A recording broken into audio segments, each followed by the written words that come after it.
Okay, nice. Let's go. Okay, so, where is it? Okay, I'm trying to find the, post thing. Okay, so y'all want me to talk about my school life? Jesus Christ. Nah, I just saw the numbers. Okay, so 3 votes, 1 vote, and 4 votes. So, Spider-Nex, Alice in Borderland.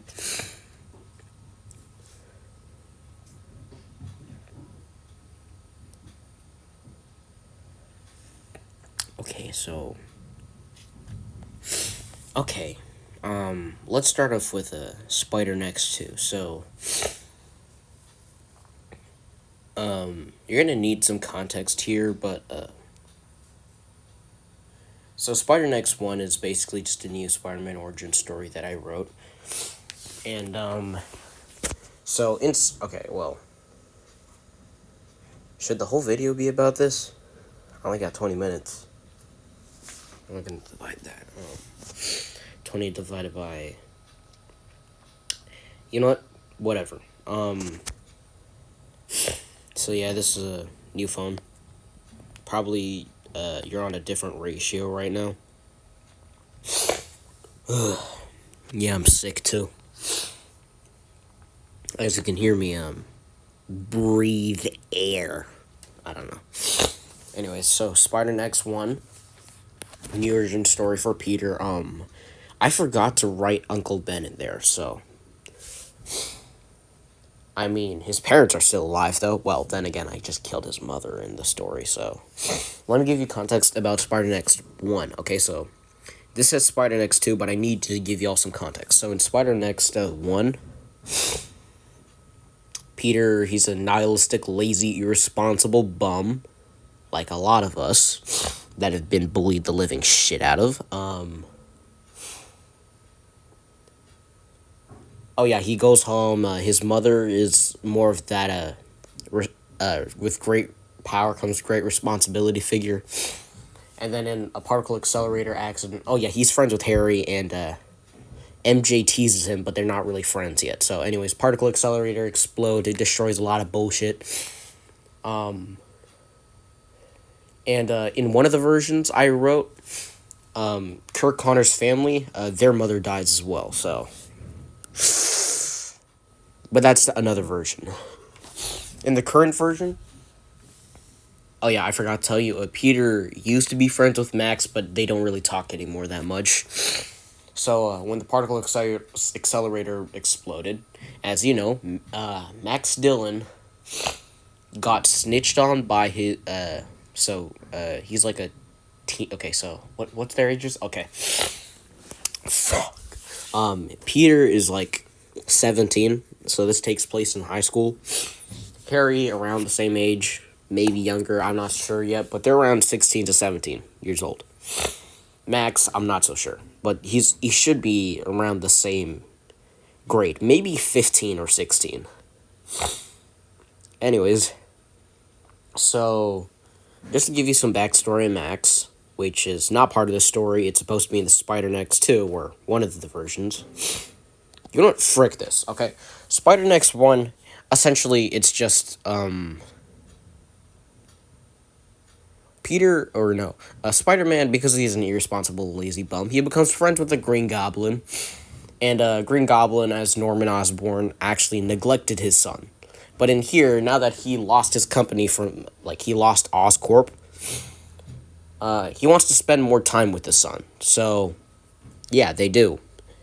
Except Harry also finds out he's the Green Goblin. And you know what? Harry doesn't give a fuck. In fact, he's like, you know what? That's actually kind of reasonable because, so earlier in the film, I established that New York, well, basically any city, is freakishly corrupt. And that's why they're all these, Goblin's destructive, Harry's pessimistic, he's also kind of destructive. Peter's nihilistic, irresponsible, and destructive. Anyways, Goblin and Spider-Man, they become friends, blah, blah, blah. Goblin saves him this one time. before that happened, a goblin tried bombing him in the face.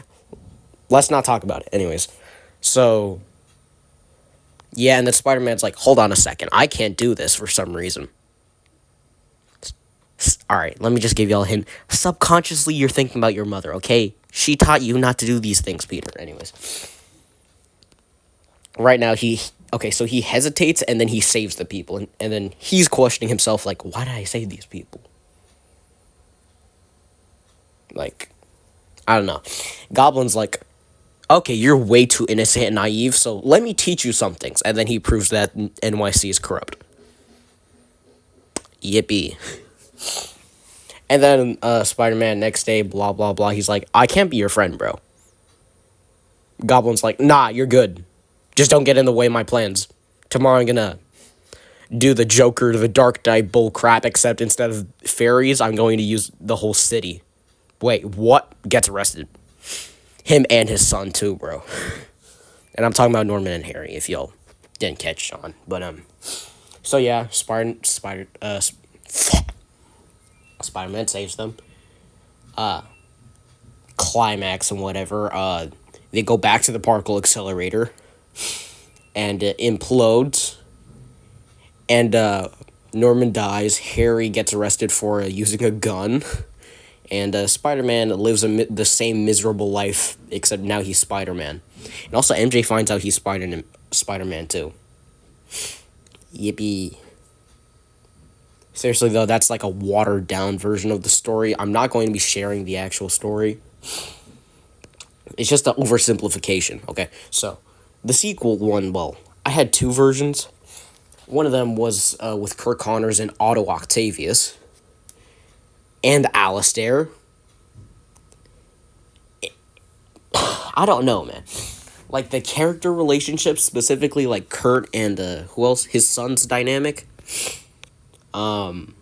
His son's 6 years old and he has terminal cancer. Anyways. So he tried creating this lizard serum to save his son. And then his son gets kidnapped by Alistair and gets brainwashed and gaslit. I don't know how to explain it. I'm not going to explain it. And then there's this part in where Otto Octavius creates this mini hyper accelerator to rebuild that machine, but it's like much tinier but very powerful, like triple times the power of it. Okay? And how long have I been yapping? Shit, anyways. So, Octavius creates this machine thing. And he somehow, it turns into a portal, and then he gets knocked inside, and he traveled back in time. He meets his father, he gets his approval, and blah, blah, blah, and then he goes back, and then he breaks his own machine, and then he saves the people of New York and goes into hiding. Bro just lives off the grid now. Oh yeah, and in that story as well, MJ, so apparently somebody insults her dad, and he's a pill-popping lazy bum as well. Her mother's no better either. Highly abusive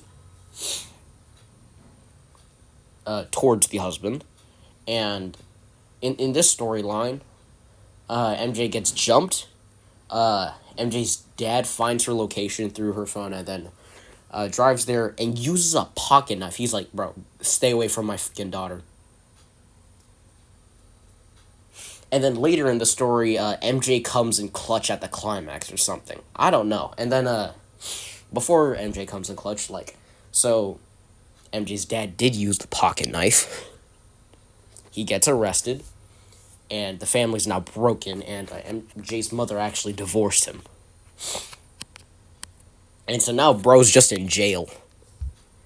So anyways, MJ gets motivated to do something at the climax, and she comes in clutch.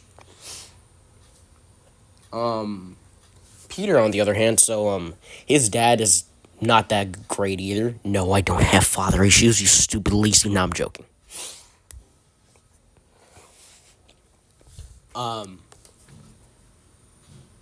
Yeah, Peter's dad is not that bad, or not that great.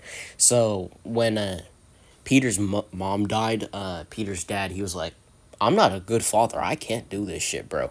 And so he tried reviving her. Okay, and guess what he created? He created the Venom symbiote. Frickin'. And here's the original idea for this, okay? Movie 1, Spider-Man versus Green Goblin. Movie 2, Kirk Connors and Otto Octavius. Movie 3, Venom, Carnage. Who else? Oh yeah, and Electro, bro. Electro's just built different in the way how I write him. He's not a goofy cornball. I'll explain later.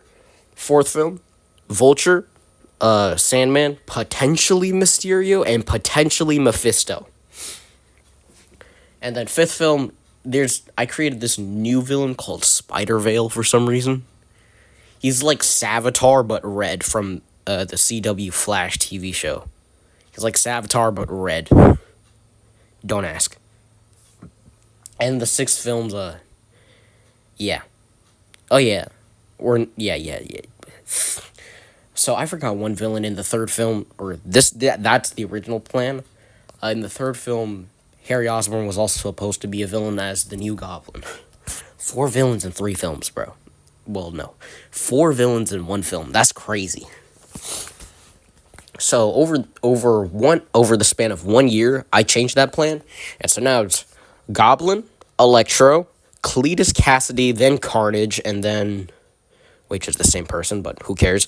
And then New Goblin. Okay, Harry's gonna be the craziest goblin we ever seen yet, bro.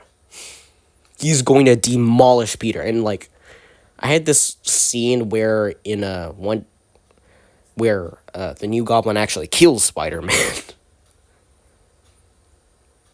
And like he's just left empty. So anyways, we already talked about the first one. Spider-Nex 2. Yeah, it's just Spider-Man versus Electro. So Electro's main goal here is equality. Because so now we're gonna talk about his backstory. Okay, so he used to be a freakishly nice guy. His family went broke. He was forced to work at a drug cartel. And then he got thrown under the bus. Like, he got snitched on and shit. And then he got electrocuted. The particle accelerator exploded. He